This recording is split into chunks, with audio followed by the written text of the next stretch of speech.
I don't remember asking for your opinion, Elena.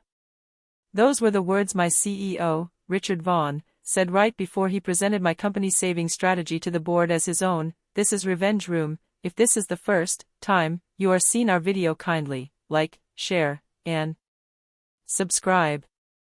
Thank you. I sat frozen in the executive conference room. Every slide on the screen came straight from the proposal I had worked on for 6 sleepless weeks. My charts. My numbers. My words. Even the title font was mine. Then he smiled, spread his arms, and accepted their applause like he had earned it. I wanted to stand up. I wanted to scream that he was lying. But my throat felt tight, and the room felt smaller than it had a minute ago. 12 executives clapped while a man stole 3 months of my life in front of me. But Richard made one mistake that morning. A small one. The kind of mistake powerful people make when they think nobody beneath them matters. He didn't know I still had the original presentation open on my laptop. The real one. The first version, saved under my name, with the timestamps frozen into the file. He thought he had taken everything. He hadn't. He had only taken the copy. After the meeting, the room emptied slowly. I stayed in my chair, gripping my laptop like it might float away. Richard walked past me, paused, and leaned down close enough that I could smell his coffee. You should learn how leadership actually works, Elena, he said softly. Don't embarrass yourself by claiming things that aren't yours. People will only remember that you made a scene. Then he straightened his tie and left, whistling. I looked around for support. 2 executives near the door suddenly found their phones very interesting. Another, a woman named Paula from operations, glanced at me with something like pity. She lowered her voice as she passed. You should let this go, she whispered. Trust me. It's not worth it. Not worth it. My work had just saved the company, and protecting myself wasn't worth it. That was the moment something clicked in my head, cold and clear. I had spent 4 years believing this company rewarded good work. It didn't. It protected powerful people, not competent ones. Richard wasn't an exception here. He was the design. I packed my laptop and walked out, my heart pounding but my mind suddenly very awake. To understand why the strategy mattered, you need to know how close we came to losing everything. 3 months earlier, our largest logistics client, Hartwell Freight, had started missing meetings. They paid for almost 1/3 of our annual revenue. If they walked, hundreds of people would lose their jobs, and the company name would be worth nothing. I worked in operational analysis, a quiet job with a quiet desk. But quiet jobs see things loud ones miss. While reviewing routing data one night, I found it. A hidden inefficiency buried in our shipping system was draining nearly $11 million every year. Nobody had caught it because nobody had looked. So I built a plan. A full restructuring that fixed the leak, cut delivery times, and gave Hartwell a reason to stay. 6 weeks of nights and weekends. I sent it to Richard, hopeful. He ignored it for 2 months. He didn't reply. He didn't even open it, I assumed. Then Hartwell threatened to leave for real. Suddenly Richard remembered my email existed. He didn't call me into his office to thank me. He called me in to ask clarifying questions. Now I understood why. The next morning, I decided to do this the right way. I would forward the original proposal to Human Resources, explain the situation calmly, and let the timestamp speak for me. No drama. Just proof. I opened my email and went to my sent folder. I scrolled to the date I had sent the proposal to Richard. February 9th. I remembered it clearly because it was my sister's birthday. The email wasn't there. I scrolled again, slower. February 8th. February 10th. Nothing in between that mattered. The message with my proposal attached, the one that proved I had built the strategy first, was simply gone. Not in trash. Not archived. Gone. My hands went cold. Sent emails don't delete themselves. Someone had been inside my work account. I checked my login history, but that page had been cleared too. Whoever did this knew exactly which doors to close. I sat there staring at the empty space where my proof used to be. To anyone in HR, it would now look like I had nothing. No email, no record, just a bitter employee claiming a powerful man had robbed her. I had walked in feeling confident. Now I felt the floor tilting under me. That afternoon, a man named Marcus from the IT department stopped by my desk. He was young, maybe 26, and he kept looking over his shoulder like the hallway might be listening. "Can I talk to you?" he asked. Quietly. I nodded and we stepped into the empty stairwell. "I'm not supposed to tell you this," he said, rubbing the back of his neck. "But I was reviewing access logs this morning. Someone from the executive floor requested entry into your work account. Overnight." The timestamp was 2:13 a.m. My breath caught. "Who approved it?" Marcus opened his mouth. Then his face changed, like he had just remembered something frightening. He shook his head fast. "I've already said too much. I have student loans, Elena. I have a kid. I can't be the guy who..." He stopped. "I'm sorry." He hurried back up the stairs before I could say another word. I stood alone in the cold stairwell, holding two facts that didn't fit together neatly yet. Someone had deleted my email. Someone with executive access had been inside my account at 2:13 in the morning. Marcus knew who. And he was too scared to say the name out loud. That fear told me this was bigger than one stolen idea. A week later, the company threw a celebration. They rented the rooftop lounge, hired a caterer, and printed a banner that said, "Thank you for saving our future." I was told attendance was expected. So I went, and I stood near the back wall holding a glass of water I never drank. The board chairman, a silver-haired man named Theodore Brandt, stood up to speak. He praised Richard for single-handedly rescuing the company from the brink. He said Richard was now being considered for a global expansion role, a promotion that would put him in charge of 3 countries. Everyone clapped. I clapped too, because not clapping would have been noticed. Co-workers I barely knew walked up to Richard and shook his hand. He soaked it in, laughing, telling a story about the long nights he had spent on the plan. He had spent 0 nights on it. Then he found me with his eyes across the room. He raised his glass slightly. "And of course," he said into the microphone, "none of this happens without our support staff. People like Elena, who help keep the lights on." Support staff. People like Elena. I smiled because everyone was looking. Inside, something hardened into a decision. The following Monday, there was a follow-up meeting about rolling out the strategy. I was invited as a note-taker, which was its own quiet insult. Richard stood at the front, confident, walking the room through his plan. He spoke smoothly for 10 minutes. Then he reached the part about the logistics restructuring, and he said something wrong. He told the board the $11 million savings would come from cutting our regional warehouse staff. That was the opposite of my plan.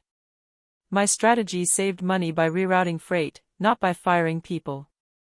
Cutting that staff would actually break the whole system within 6 months. He didn't understand his own stolen idea. I watched the faces around the table. Most people nodded along, writing nothing down. But one board member, a sharp woman named Greta Voss, tilted her head. Her pen stopped moving. She glanced at the slide, then at Richard, then made a small note in the corner of her page. She had caught it. The detail didn't match the data, and she knew it. I said nothing. It wasn't my moment yet. But I felt it then, the first thin crack running through Richard's perfect story. He had stolen a machine he didn't know how to operate. Sooner or later, it would stall in his hands. I just had to be ready when it did. 2 days later, HR called me into a small office. A woman I had never met slid a document across the table and smiled the way people smile when they want something. "It's part of a department restructuring," she said. just a standard confidentiality agreement. Everyone in your group is signing one. I read it slowly, which clearly annoyed her. Most of it was normal. Then I reached the middle section. Buried in a long paragraph was a clause that said I could not, at any time, publicly discuss or describe internal executive decision-making processes. Not now. Not after I left. Not ever. That wasn't a confidentiality agreement. That was a muzzle. Can I take this home to review it? I asked. Her smile flickered. We'd really prefer signatures today. Then I'll need more time, I said politely, and I left it on the table. Walking back to my desk, my mind raced. Nobody writes a clause like that by accident. They were trying to seal my mouth before something happened. Which meant they knew something was coming. Something big enough that my silence was worth a special document. They weren't acting like winners. They were acting like people getting ahead of a problem. And I was the problem. The next afternoon, Richard called me into his office personally. He had never done that before. He was all warmth now. He poured me coffee I didn't ask for and told me I was one of the most valuable people in the building. Then he made his offer. A retention bonus. A large one, larger than I made in a year. Plus a real promotion, with a real title, the kind I had wanted for ages. All I ask, he said smoothly, is that you stay, support leadership publicly, and let the past stay in the past. We move forward together. I looked at the number on the paper. Then I looked at him. No, thank you, I said. His face changed instantly. The warmth drained out of it like someone had pulled a plug. His jaw tightened. For just a second, before he caught himself, he looked at me with something close to fear. You're making a mistake, he said quietly. Maybe, I said. But it's mine to make. I walked out. And as I did, I finally understood the truth that changed everything. Richard wasn't bribing me because he felt guilty. He was bribing me because he was scared. And scared people don't buy your silence unless your voice can actually hurt them. That weekend, I called the one person I trusted completely. Diane Mercer had hired me 4 years earlier, back when she was Chief Operating Officer. She had retired 2 years ago, but she still answered her phone for me. We met at a small cafe outside the city, away from anyone who might know us. I told her everything.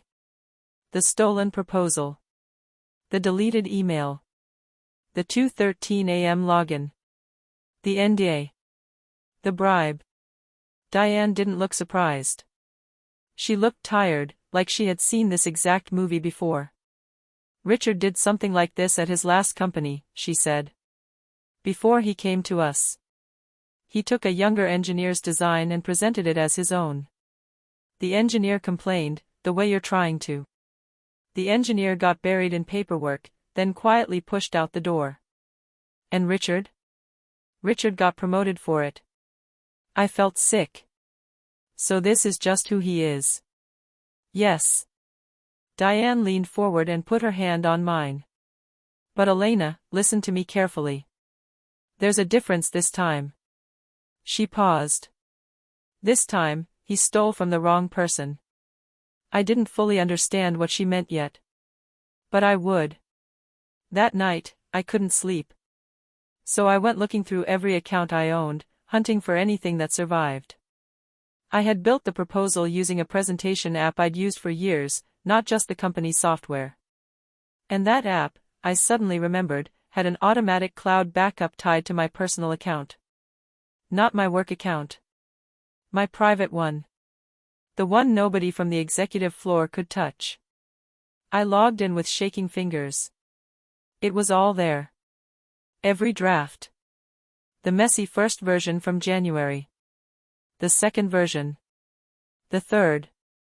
The full edit history showing each change, each date, each time. Even the voice notes I had recorded to myself at midnight, my own tired voice working through the freight numbers out loud. Every file was stamped with a date that came weeks before Richard ever opened his mouth. I had my proof. Complete, dated, untouchable proof. I sat back and stared at the screen, my heart hammering. But the relief didn't last long, because the cost came into focus right behind it. Exposing Richard meant going to war with the entire executive floor. It could end my career. No company hires the person who publicly destroyed a CEO.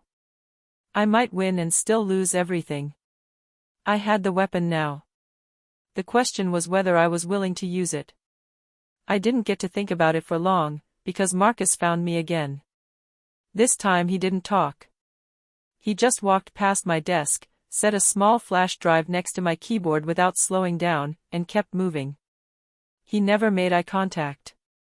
That night, at home, I plugged it in.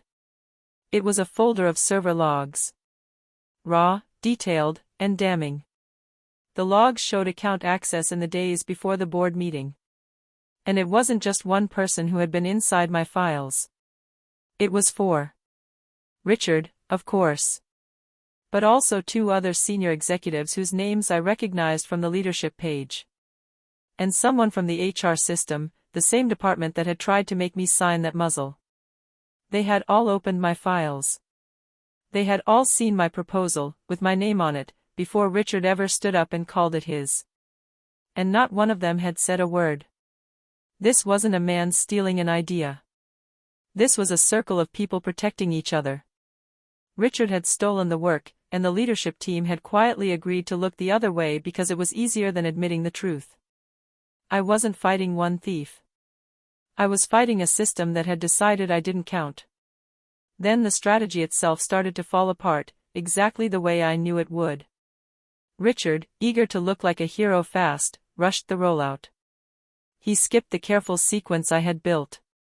He pushed the warehouse staff cuts he had wrongly described to the board. And within 3 weeks, the cracks turned into craters. Shipments got misrouted. Delivery times got worse, not better. The very inefficiency I had designed the plan to fix came roaring back because Richard had removed the wrong pieces. Departments fell into chaos. 2 skilled operations managers quit in the same week, tired of being blamed for a plan they hadn't written. Then Hartwell Freight, the giant client we had nearly lost and supposedly saved, sent a formal letter threatening legal action over failed service terms. I heard the panic through the walls. Executives stopped smiling in the hallways. Meetings ran long and ended badly. Richard's office door stayed closed. He had wanted my strategy because it made him look brilliant. But a stolen tool is only as good as the hands holding it. He had the credit and none of the understanding. And the worst part, for him, was simple. The company was now visibly breaking. Someone would have to be blamed. I should have seen it coming. They needed a name to pin it on, and I was the obvious choice. Richard called an emergency meeting and, in front of 6 executives, looked me dead in the eye and said it. Elena withheld critical operational details, he announced. She knew the rollout depended on full information, and she chose not to share it. This sabotage is the reason we're in crisis. I actually laughed, one short shocked sound, before I could stop myself. It was so backwards it was almost impressive. He had stolen my complete plan and then blamed me for the parts he had broken himself. Nobody in the room defended me. They just stared at the table. By the end of the day, my access badge stopped working. My email login was rejected. A security guard I had greeted every morning for 4 years walked me to the lobby, not meeting my eyes, and asked for my badge. I stood outside the building I had helped save, holding a cardboard box with a plant and a mug in it. I should have felt destroyed. Instead, in that parking lot, I felt strangely calm. Richard had just made his biggest mistake yet. He had stopped trying to manage me. He had declared open war. And I had every weapon I needed. That evening, an anonymous message arrived in my personal inbox. No name. Just an audio file. I almost didn't open it. Then I did. It was a recording from a private executive meeting, the kind I was never allowed into. The sound was a little muffled, but the voices were clear. I heard Greta Voss ask, carefully, whether the company was sure the strategy had come from Richard. There was a pause. Then Richard's voice, relaxed and amused. "Look, she's smart, I'll give her that," he said. "But nobody listens to people without titles. That's just how it works. By the time anyone wonders, the story's already set." And then the room laughed. Several people. Easy, comfortable laughter, like he had told a joke about the weather. I sat very still in my dark apartment, the recording finished, the silence ringing. I had been crying on and off for 2 days. Crying about the box on my floor, the career I thought I had, the 4 years I had given this place. I stopped crying right then. Something else took its place, something steadier and far more useful. I wasn't heartbroken anymore. I was angry. And anger, unlike sadness, knows what to do next. The easy move was to hire a lawyer and sue. I didn't do that. Not yet. A lawsuit would be loud, slow, and easy to bury under their own army of lawyers. They would settle quietly, make me sign something, and the truth would never see daylight. I didn't want a settlement. I wanted the record corrected in public. So I started building, the same way I had built the strategy. Carefully. Completely. I organized everything. The cloud backups with their edit history. The voice notes. The server logs from Marcus. The deleted email timeline. I laid it all out like evidence on a wall. Then I went further back. I tracked down former employees from Richard's previous company, the one Diane had mentioned. I sent careful, honest messages. Most ignored me. But a few wrote back, and their stories sounded exactly like mine. A pattern of stolen ideas, rewritten reports, and quiet people pushed out the door. One of them, a former executive named Howard Lynn, agreed to do more than talk. He agreed to testify, on the record, about what Richard had done to that engineer years ago. I wasn't holding one company's secret anymore. I was holding a history. And history is much harder to delete than a single email. A few weeks later, the company announced a major event. An industry leadership summit. Investors, press, and senior leaders from across the sector would all gather in one room. The headline attraction, Richard Vaughn would personally unveil the company's future vision, built on the very strategy he had stolen from me. I read about it online, at my kitchen table, no longer an employee. I assumed I would watch it the way the public would, through a news clip afterward. Then an email arrived. It was a formal invitation to the summit. It wasn't from Richard. It wasn't from HR. It was from Theodore Brandt, the board chairman.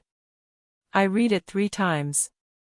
The man who had once stood on a rooftop and called Richard a single-handed hero was now personally inviting me, a publicly dismissed former employee, to attend the biggest event of the company's year.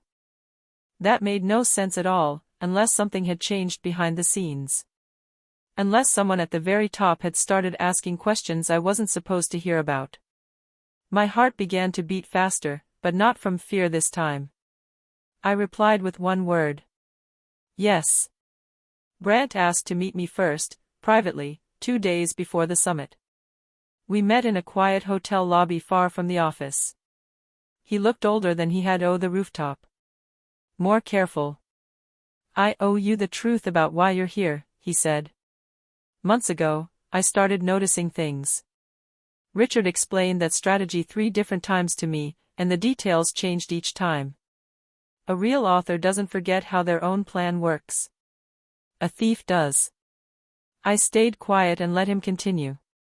Then the rollout failed in exactly the way someone would fail if they didn't understand the design. And I remembered a board member, Greta Voss, telling me she had caught Richard getting a core fact wrong in a meeting. He folded his hands. I've been quietly pulling threads ever since. Then he looked straight at me and asked the only question that mattered. "If I give you one chance, in front of everyone, can you prove this strategy is yours?" Completely. Beyond any argument? I thought about the backups, the voice notes, the logs, the edit history, the witnesses. "Yes," I said, I can. Brandt nodded slowly, like a man finally setting down something heavy. Richard had no idea any of this was happening. To him, I was just a loose end he had already cut. When he heard I would be attending the summit, he actually seemed pleased. He saw it as a chance to twist the knife. The day before the event, he found my number and called me himself. I almost didn't pick up. "Elena," he said, warm and smug. "I heard you'll be joining us tomorrow." "That's good. I had them save you a seat. Front row." He chuckled. "I think it'll be educational for you. A chance to watch real leadership in action. No hard feelings, right? You can learn something." "That's very generous of you, Richard," I said evenly. "I'm sure I'll learn a lot." "Glad you're being mature about it," he said, and hung up. He thought he was placing me in the front row to humiliate me. What he didn't know was that Theodore Brandt had quietly changed the presentation schedule that very afternoon. The agenda Richard had memorized was no longer the agenda. The order of events had been rewritten behind his back, by the one man in the building he couldn't overrule. Richard had built me a front row seat. He just didn't know which show I'd be watching. The summit hall was full. Investors in dark suits, reporters with cameras, senior leaders from a dozen companies, all seated under bright lights. I sat in the front row, exactly where Richard had put me, holding a slim laptop bag on my knees. Richard took the stage looking like he owned the future. He thanked the crowd, smiled at the press, and began presenting my strategy for what I hoped would be the last time. He got about halfway through. He reached the slide about the logistics restructuring, the one he never truly understood. Then Theodore Brandt stood up from his seat near the front. "I'm going to interrupt here," Brandt said, his voice calm and carrying. "Thank you, Richard. But I think it's best the room hears the rest of this presentation from its actual author." He turned. "Elena Carter will finish it." The hall went completely silent. Hundreds of faces turned toward me. Richard's mouth was still half open from his last sentence. The color drained out of his face in real time, like water leaving a glass. He looked at Brandt, then at me, then at the crowd, searching for solid ground and finding none. I stood up, picked up my bag, and walked toward the stage. I connected my laptop to the screen. My hands were steady. I had practiced this. "Good morning," I said. "My name is Elena Carter. I built this strategy. Let me show you how I know that." I put up the edit history first. Drafts dated in January, weeks before the board meeting. Then the voice notes, and I played 5 seconds of one, my own tired midnight voice working through freight numbers. Then the recovered timeline of the deleted email. Then the server logs, showing 4 executive accounts opening my files before Richard ever claimed the work. The room began to murmur. Then I did the thing that mattered most. I went to Richard's version of the plan, the rushed one currently failing, and I pointed to the exact flaw. The warehouse cuts. I showed them, in plain numbers, how that single misunderstanding was bleeding the company money right now and why Hartwell Freight was threatening to sue.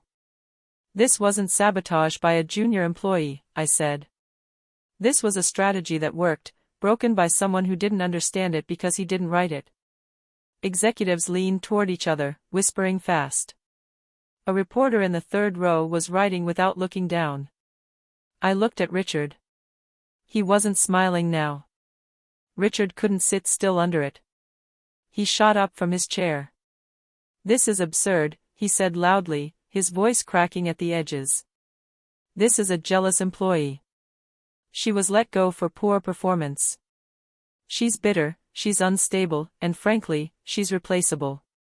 You're all being manipulated by someone with nothing left to lose."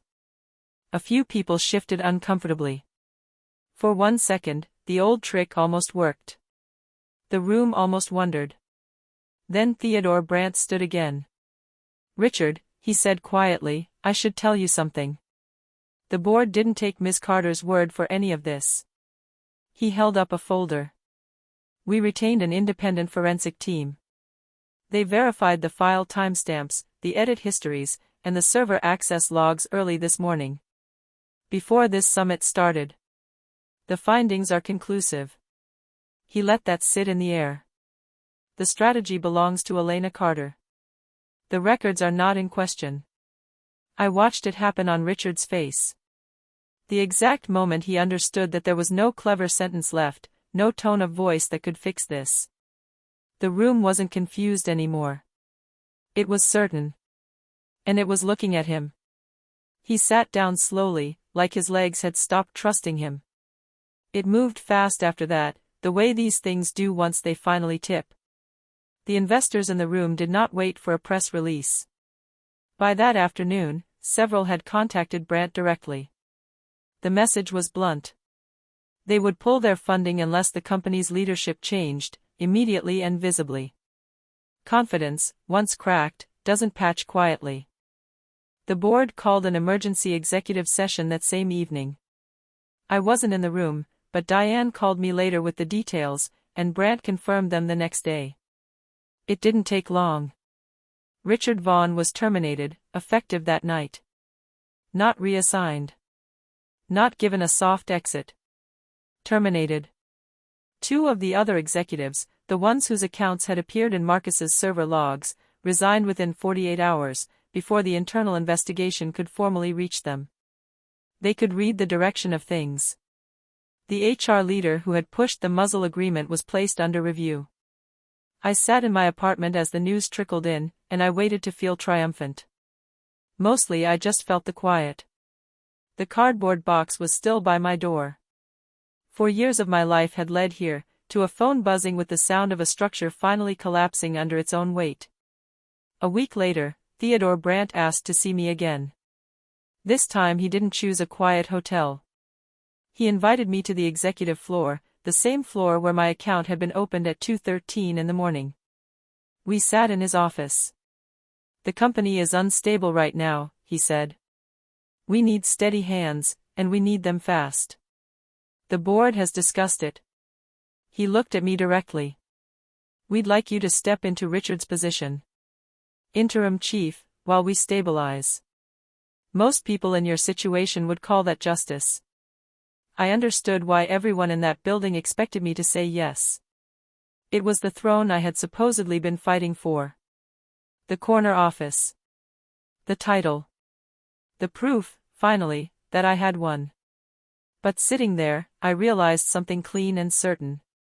"Thank you," I said. "Truly." "But no." Brandt blinked. "May I ask why?" "Because I didn't fight to become him," I said. "I didn't go through all of this to sit in his chair and inherit his floor. I wanted the truth on the record. I have that now." The chair was never the point. For the first time, Brandt smiled at me with what looked like real respect. 3 months later, I opened my own firm. It was small at first, just me and 2 people I trusted, working out of a modest office with good light. We focused on one thing: ethical corporate restructuring. Helping companies fix what's actually broken, without stealing from the people who do the fixing. I named it after the idea, not after myself. The work came faster than I expected. Former clients reached out. So did former employees of my old company, people who had quietly watched the summit clip and remembered me. Within months, my calendar was full. Richard's path went the other direction. The recordings leaked online, the one where the room laughed at people without titles. They spread everywhere. He became the face of a corporate scandal, the example people pointed to. No company wanted that name on its leadership page. One afternoon, I was standing at my office window, looking out over the city. My assistant knocked and leaned in. 3 Fortune 500 companies are waiting for your answer, she said. They all want a meeting this week. I nodded and told her I'd review them in an hour. Then I stood there a moment longer, watching the traffic move far below. For the first time in years, I smiled without fear.